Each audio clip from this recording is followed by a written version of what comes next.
नमस्कार दोस्तों, मैं डॉक्टर ऋषभ शर्मा।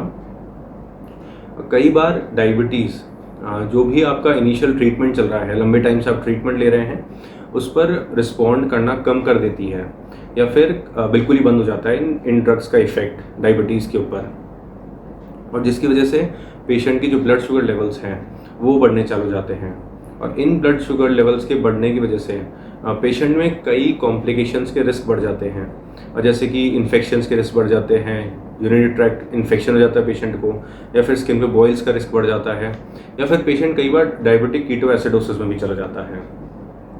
तो आज का डिस्कशन हमने अनकंट्रोल्ड डायबिटीज़ के मैनेजमेंट को कैसे करते हैं इस पर रखा है। तो सबसे पहले जो गाइडलाइंस हैं HbA1c की, HbA1c आपके 3 महीने के डायबिटीज़ के कंट्रोल को बताता है, और यंग पेशेंट में जिनके अंदर हाइपोग्लाइसीमिया का रिस्क कम है, उनमें टारगेट HbA1c लेस देन 7 रहना चाहिए। और टारगेट HbA1c को लेस देन 7 रखने के लिए पेशेंट का जो ब्लड शुगर है फास्टिंग वो 90 to 130 मिलीग्राम ऑफ पर DL रहना चाहिए। और उसके अलावा जो post prandial blood sugar levels हैं, यानी कि खाना खाने के 2 घंटे बाद के जो ब्लड शुगर लेवल्स हैं, वो लेस देन 180 मिलीग्राम पर DL होने चाहिए। पर जो ओल्डर इंडिविजुअल्स हैं या फिर जिनके अंदर कोमॉर्बिडिटीज़ भी हैं, जैसे कि जिन पेशेंट्स से पहले या तो हार्ट अटैक आ चुका है या जिनके स्ट्रोक की पुरानी हिस्ट्री है, उनमें HbA1c 8 से लेकर 8.5 के बीच में भी रखा जाता है, और या फिर 8 to 8.5 उनमें भी इंडिकेटेड है जिन पेशेंट्स की जो लाइफ एक्सपेक्टेंसी है वो लिमिटेड है। तो अनकंट्रोल्ड डायबिटीज़ का जो मोस्ट कॉमन रीज़न है वो है decreased compliance with diet, exercise and medications, यानी कि जो पेशेंट का खाने का इंटेक है वो बढ़ जाता है, यानी कि कैलोरी इंटेक बढ़ जाता है, या फिर जो पेशेंट का एक्सरसाइज का जो टाइम ड्यूरेशन है वो कम हो जाता है, या फिर जो भी मेडिकेशंस पेशेंट को एडवाइस करी है डॉक्टर ने उससे वो लेना कम कर देता है या फिर बंद कर देता है। इसके अलावा वेट गेन या फिर कोई डिजीज़ या फिर इन्फेक्शन, इसकी वजह से भी पेशेंट के ब्लड शुगर लेवल्स बढ़ने चालू हो जाते हैं। और कई बार डायबिटीज़ एडवांस स्टेज में पेशेंट में प्रोग्रेस कर जाती है, और इसकी वजह से भी पेशेंट की बॉडी में इंसुलिन का जो प्रोडक्शन है वो कम हो जाता है और ब्लड शुगर लेवल्स बढ़ने लग जाते हैं। इसके अलावा कई दूसरे मेडिकेशंस जैसे कि कॉर्टिकोस्टेरॉइड्स या फिर इम्यूनोसप्रेसेंट और कई साइकेट्रिक मेडिकेशंस भी ब्लड शुगर लेवल्स को बढ़ाती है और अनकंट्रोल्ड डायबिटीज़ पेशेंट में हो जाता है। तो अब हम बात करते हैं अनकंट्रोल्ड डायबिटीज़ के मेडिकल मैनेजमेंट के बारे में। तो उसमें पहले हम बात करेंगे uncontrolled diabetes due to failure of single drug therapy. For example patient metformin monotherapy पर है, सिंगल ड्रग थेरेपी पर है, और वो उसकी greater than 2000 milligram per day dose ले रहा है, और उसके बाद भी उसकी जो शुगर लेवल्स है वो कंट्रोल नहीं आ रही। या फिर पेशेंट कोई दूसरी ओरल हाइपोग्लाइसेमिक एजेंट ले रहा है मैक्सिमम टॉलरेबल डोज के अंदर, उसके बाद भी उस पेशेंट की जो शुगर है वो कंट्रोल में नहीं आ पा रही। तो इन पेशेंट के अंदर जो सेकेंड एजेंट जो स्टार्ट किया जाता है वो डिपेंड करता है पेशेंट की HbA1c लेवल्स पर।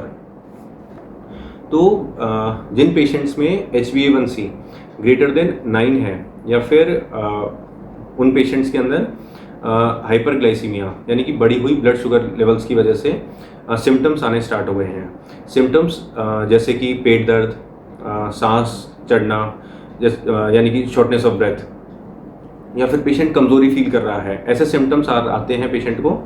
तो इनमें या तो इंसुलिन स्टार्ट करी जाती है, या फिर GLP-1 रिसेप्टर एगोनिस्ट, जिसमें कि लीराग्लूटाइड या फिर सेमाग्लूटाइड नाम की ड्रग आती है, इन्हें स्टार्ट किया जाता है।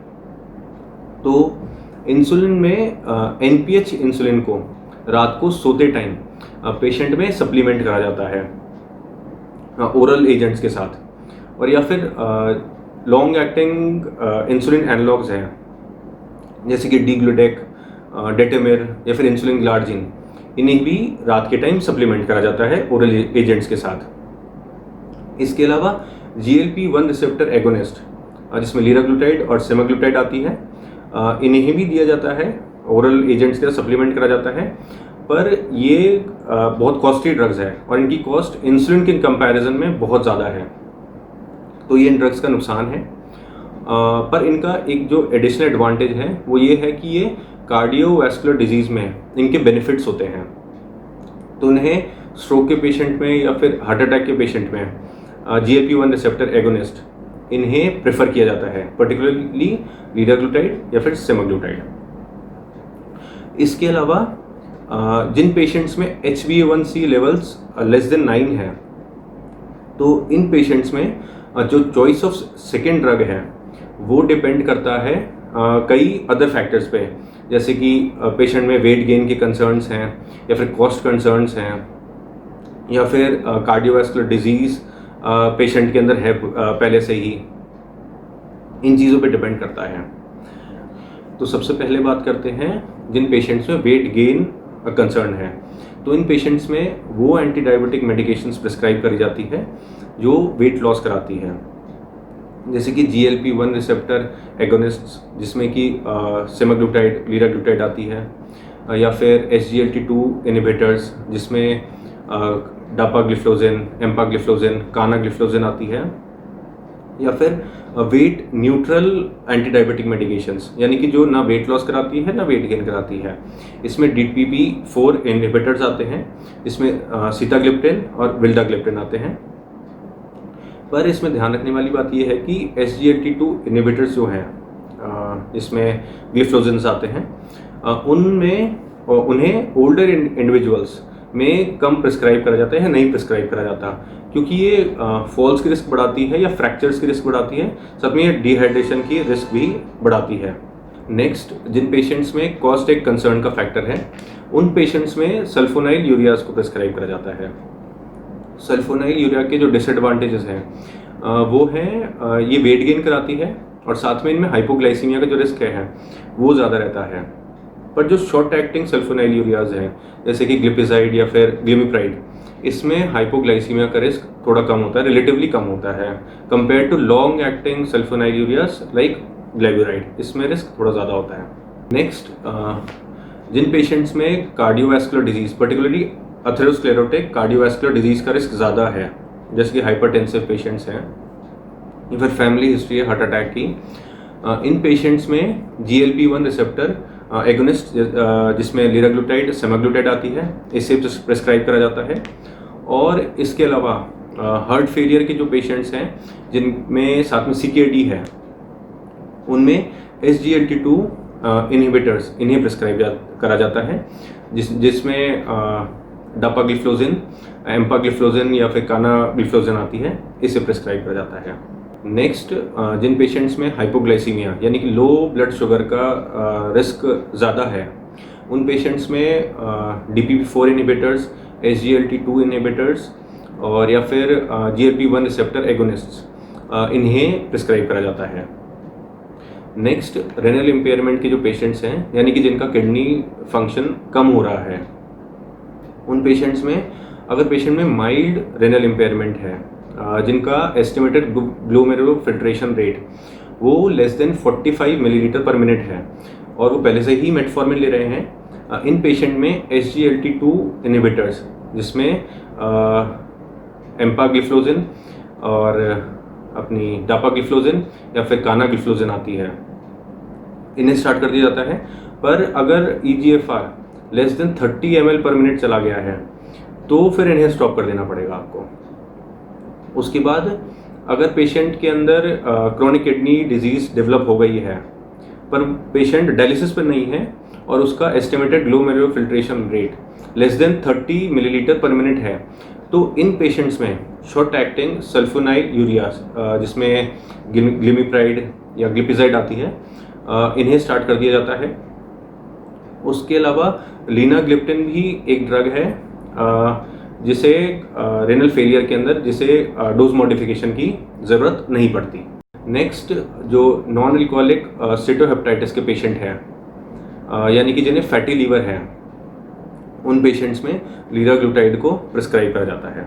अब नेक्स्ट सेक्शन में हम बात करेंगे उन पेशेंट्स के बारे में जो पहले से ही डुअल थेरेपी पे हैं, यानी कि वो 2 एंटी डायबिटिक एजेंट्स को ले रहे हैं और उन दोनों एंटी डायबिटिक एजेंट्स को लेने के बाद उनकी जो शुगर है वो कंट्रोल में नहीं आ पा रही।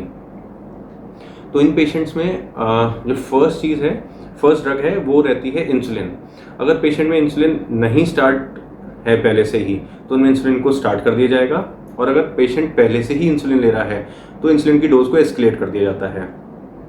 पर इसमें ध्यान रखने वाली बात यह है कि अगर पेशेंट की डुअल थेरेपी में, यानी कि 2 ड्रग्स में से एक ड्रग सल्फोनाइल यूरिया है, तो सल्फोनाइल यूरिया को इंसुलिन स्टार्ट करने के बाद धीरे धीरे करके बंद कर दिया जाता है। सल्फोनाइल यूरिया में आती है ग्लिपेजाइड, ग्लिमिप्राइड, ग्लेब्यूराइड, तो इसे इंसुलिन स्टार्ट करने के बाद धीरे धीरे करके टेपर करके बंद कर दिया जाता है।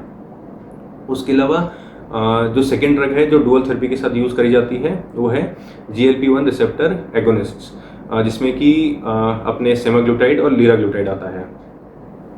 पर इसमें भी अगर पेशेंट की डुअल थेरेपी में DPP-4 इनहिबिटर्स हैं, जिसमें सीताग्लिप्टिन, विल्टाग्लिप्टिन्स आते हैं, तो इन्हें DPP-4 इनहिबिटर्स को इन्हें बंद कर दिया जाता है जब आप पेशेंट के अंदर GLP-1 रिसेप्टर्स एगोनिस्ट को स्टार्ट करेंगे। तो ये भी बात ध्यान रखने वाली है।